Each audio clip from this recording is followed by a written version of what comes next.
ऐसा लगता है कि पूरे पाकिस्तान को कोई और मसला नहीं है मां सिवाय बाबर आजम की फॉर्म के।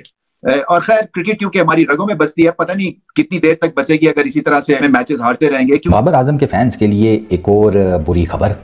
For the very first time आज से 10 सालों बाद बाबर आजम T20 इंटरनेशनल की बैटिंग रैंकिंग में टॉप 10 से बाहर हो गया। यहाँ है तो इनके जो सोशल मीडिया की जो फैन है या इनकी सोशल मीडिया की जो आर्मी है वो इनको किंग कहते कहते नहीं थकती है। रमीज राजा भी कहते रहे कि जनाब बाबर आजम इतना अच्छा खेलता है कि मैं इससे शादी कर लूं। लड़ रहा है कप्तान से, बाबर लड़ रहा है हेड कोच से। बाबर कौन है? बाबर मेरे मुंह आगे मैं उसको ठोटे मारूं। तू पाकिस्तान को 4 साल से जलील करवा रहा है, अब तो खुदा का नाम है बाहर हो जा टीम से। हम भी ले लेना चाहिए इसका। तो मैं कहता हूं ये टट्टू आजम जो है ना, इसको वैसे उठा के फेंक देना चाहिए। ये बहुत ही ठीक हो रहा है कि इनकी जो रैंकिंग जो तगमे शगमे है ये सब इनसे वापस लेने चाहिए। तो पहली दफा कोई पौने, हालांकि जब ये टॉप पे भी थे तो पाकिस्तान का कोई बहुत फायदा नहीं हुआ, तो अगर अभी बाहर टॉप 10 में से निकल भी गया तो भी क्या फर्क पड़ता है भाई। इसका जिम्मेदार बोर्ड भी है, लेकिन मैं बोर्ड पुराने वाले बोर्ड पे ज्यादा जाऊंगा क्योंकि ये रैंकिंग कोई अभी नहीं बनी है। ये काफी अरसे से हम लोगों की परफॉर्मेंस जो है वो खराब होती गई। सारे इसके जिम्मेदार हैं, ऑफिशियल्स भी हैं, सब लोग हैं।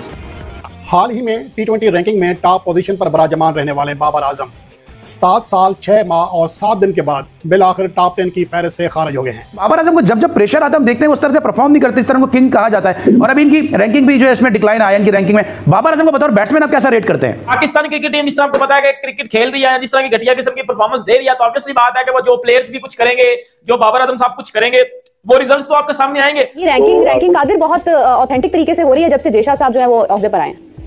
नहीं, इसमें कोई चीज नहीं होती। रैंकिंग जो है वो पॉइंट्स के हिसाब से होती है, आपकी परफॉर्मेंस के हिसाब से होती है। बाबर आजम की गुज़श्ता 18-19 इनिंग्स में जो है वो परफॉर्मेंस अच्छी नहीं है, जिसकी वजह से उनकी रैंकिंग ड्रॉप हुई है। आज जो हमने T20 रैंकिंग देखी है जो जारी हुई है उसमें कोई प्लेयर्स हमारा शामिल नहीं है, बॉलिंग, बैट्समैन या अगर फील्डर्स की भी बात की जाए, और इसके साथ साथ ओवरऑल जो टीम है वो भी 8वें नंबर पर रही है। तो ये पाकिस्तान टीम के लिए यकीनन बहुत परेशान कुन सिचुएशन है। देखें बदकिस्मती से जो हालिया साल गए हैं पाकिस्तान T20 के लिए वो बहुत ही बेहतरीन गए।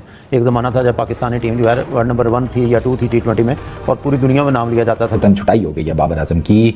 बाबर आजम का T20 इंटरनेशनल में बैटिंग में नया रैंक है 12, 3 दर्जे वो नीचे गिरे हैं, 3 पोजीशंस नीचे गिरे हैं, 12 पर आकर गिरे हैं।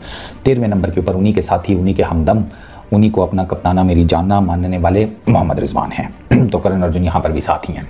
बाबर ना रिजवान और ना ही नसीम शाह, जी हाँ, पाकिस्तान के T20 वर्ल्ड कप 2026 के प्लान से इनको माइनस कर दिया गया। नहीं रहना चाहिए, हमें ये कबूल नहीं है। ये नालायक आजम है और ये वर्ल्ड कप में भी हमारा नाम डुबोएगा। ये दिन देखना पड़ रहा है कि ICC रैंकिंग है ना, उसमें टॉप 10 में पाकिस्तानी ना बैटर और ना बॉलर आ रहा है। वो ICC रैंकिंग्स जो हमारा मान हुआ करती थी, world number 1 Babar Azam ICC ranking में ये वो, और उस पर प्रमोशनें होती थी, पेड कैंपेनें चलाई जाती थी। आज उस गुब्बारे से भी हवा निकाल के रख दी है ICC ने। मोहम्मद रिजवान 7 दर्जे तरक्की के बाद काफी ज्यादा स्लिप हो गए।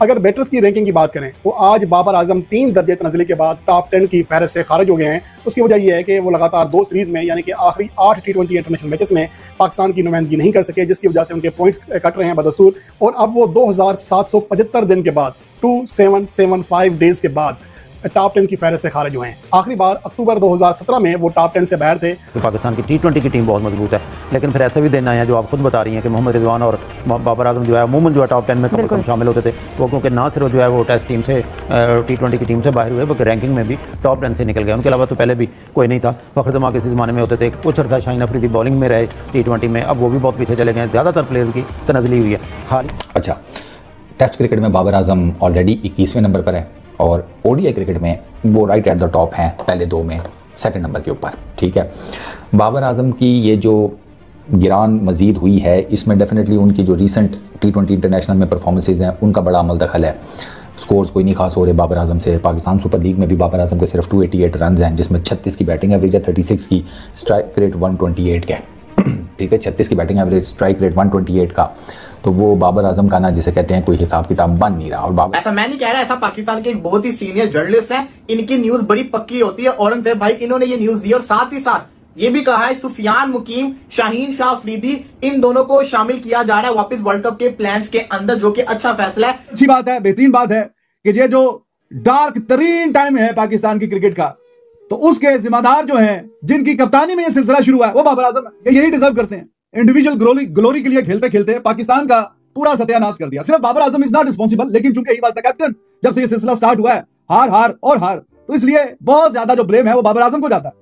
और शुरू के नंबर्स में रहते थे, लेकिन इतना मैं आपको बता सकता हूँ कि इस जो ये खराबी है उसका आगाज कहाँ से हुआ। इस खराबी का आगाज यहाँ हुआ कि वर्ल्ड कप में एक अहम मैच होना था पाकिस्तान टीम का। उस वक्त की एक आला शख्सियत थी पाकिस्तान की, उसने एक हमारे जो कैप्टन थे सरफराज, उन तक पैगाम पहुंचाया कि जी इस मैच में आपको टॉस जीतकर ऐसा करना है। सरफराज ने वो नहीं किया और ज़ाहिर उनका अकेले का डिसीजन था नहीं, बहुत सारे लोग इसमें इन्वॉल्व थे। उसके बाद सरफराज ज़ेरे अताब आए, उन आला शख्सियत ने कहा कि इसको कप्तानी से हटाओ। हालांकि पता नहीं कितनी सीरीज वो जीते हुए थे, बाकायदा प्लान किया गया कि उनको फिर उसके बाद कैप्टनसी से वो हटे। वहां से ग्रेजुअली हमारी टीम खराब होना शुरू हुई। कुछ नहीं, नथिंग है। और बाबर आजम की जो फॉर्म है वो आपके सामने है, और ये उसी फॉर्म, गिरती हुई फॉर्म के सारे शाखसाने हैं और कुछ भी नहीं है। तो वो बाबर आजम का, हालांकि अभी मैं उस दिन भी आपको कह रहा था कि अभी T20 इंटरनेशनल कैरियर ख़त्म नहीं हुआ। माइक हैसन ने बड़ा क्लियर कट कह दिया कि ऐसा नहीं है, कि वो बिल्कुल ही हमारे प्लान्स का हिस्सा नहीं है। अगर प्लान्स का हिस्सा ना होते तो ये जो भी कैंप लगा LCC के अंदर, उसमें वाइट बॉल क्रिकेट से रिलेटेड, स्पेशली T20 क्रिकेट से रिलेटेड, तो उसमें बाबर और रिजवान क्या कर रहे हैं फिर। तो ऐसा नहीं है कि बाबर का इन पर्टिकुलर अगर हम बात करें तो कैरियर फिनिश हो गया है, नहीं। बाबर की दोस्तों, जैसा कि आप वीडियो में देख रहे हैं, पाकिस्तानी मीडिया का रिएक्शन जो कि बनता भी है। दोस्तों, इन दिनों बाबर आजम कोई अच्छी परफॉर्मेंस नहीं दे पा रहे, ना PSL में कोई परफॉर्मेंस थी, जिसकी बना पर अभी यार कोई उनको ही ट्रोल कर रहा है। Welcome to my YouTube channel. दोस्तों, अगर आप चैनल पर नए हैं तो चैनल को सब्सक्राइब और वीडियो को लाइक कर लें। दोस्तों, जैसा कि आपने वीडियो में देखा रिएक्शन कि बाबर आजम, दोस्तों हर जगह बाबर आजम हो रही है, क्योंकि अभी ICC की रैंकिंग में बाबर आजम जो हैं वो बहुत नीचे चले गए, क्योंकि 20 में उनका पहले 10 खिलाड़ियों में भी नाम नहीं आ रहा, 12वें नंबर पर जाके बाबर आजम की जगह बनी है। दोस्तों, इसकी वजह है उनकी परफॉर्मेंस, क्योंकि पिछले कुछ 1 साल 1.5 साल में उन्होंने कोई ख़ास परफॉर्मेंस नहीं दी, और PSL में भी उन्होंने कोई इतनी ख़ास परफॉर्मेंस नहीं दी। एक मैच में बल्कि उन्होंने स्कोर किया है, लेकिन वो कोई ख़ास कारकर्दगी नहीं थी। दोस्तों, अभी जैसा कि पाकिस्तानी टीम में खेल रहे हैं हसन नवाज़ हैं, मोहम्मद आरिस हैं, जैसे ये 2 प्लेयर खेल रहे हैं, 2020 ऐसे खेली जाती है।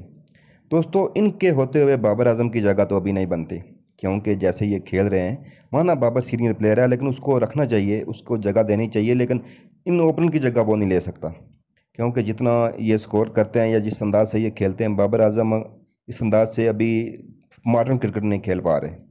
दोस्तों, इसमें कोई शक नहीं है कि बाबर आजम जो हैं वो नंबर 1 पर रहे हैं, कभी 20 में भी और टेस्ट में भी, वनडे हो, तमाम फॉर्मेट पर नंबर 1 पर काफ़ी अरसा बजमान रहे हैं। लेकिन कभी कभी ज़वाल का वक्त भी आ जाता है। अभी जो खिलाड़ी नए हैं वो परफॉर्म कर रहे हैं, इनकी बाबर को भी मौका दिया जाएगा, वो भी मुमकिन इनसे अच्छा परफॉर्म करेगा, तो पाकिस्तानी टीम जो है मजबूत बनेगी। क्योंकि अगर आप बोलें कि बाबर को बाहर कर दें, ये कोई मेरे ख्याल में अच्छी बात तो नहीं है। आप अपनी राय कमेंट में ज़रूर दें, क्या बाबर आजम को बिल्कुल ही बाहर रखना चाहिए, क्योंकि ऐसा तो नहीं होता, क्योंकि सीनियर प्लेयर है, सेंचुरियाँ कितनी की हुई हैं, 50 कितनी की हुई हैं, कितने रन्स किए हुए हैं, तो बुरे अच्छे टाइम तो आता रहता है। अभी उसका अच्छा टाइम नहीं चल रहा, क्योंकि अभी जो क्रिकेट हो रही है, तेज़ हो रही है थोड़ी, वो थोड़ा अपनी अंदाज से खेल रहा है। लेकिन जो अभी 20 की टीम है, ये बांग्लादेश को जिसने 3-0 से जो है सीरीज़ में शिकस्त दी है, यही टीम अभी मजबूत लग रही है। लेकिन ये वही टीम थी जो न्यूजीलैंड में और ऑस्ट्रेलिया में घुटने टेकी थी। लेकिन अभी देखने वाली ये बात है कि बाबर आजम के लिए क्या करेंगी सिलेक्शन, उनको सिलेक्शन किया जाएगा या सिलेक्ट किया जाएगा या थोड़ा रेस्ट दिया जाएगा या बाहर रखा जाएगा, ये देखने वाली बात है। लेकिन दोस्तों, मेरे ख्याल में तो सीनियर प्लेयर लाजम टीम में होना चाहिए, क्योंकि सीनियर प्लेयर टीम में होगा कि बाबर आजम का एक नाम है, उनको दुनिया जानती है। दोस्तों, बाकी अपनी आप राय कीमती ज़रूर कमेंट में दें। दोस्तों, अगर आप चैनल पर नए हैं तो चैनल को सब्सक्राइब और वीडियो को लाइक कर लें। वीडियो देखने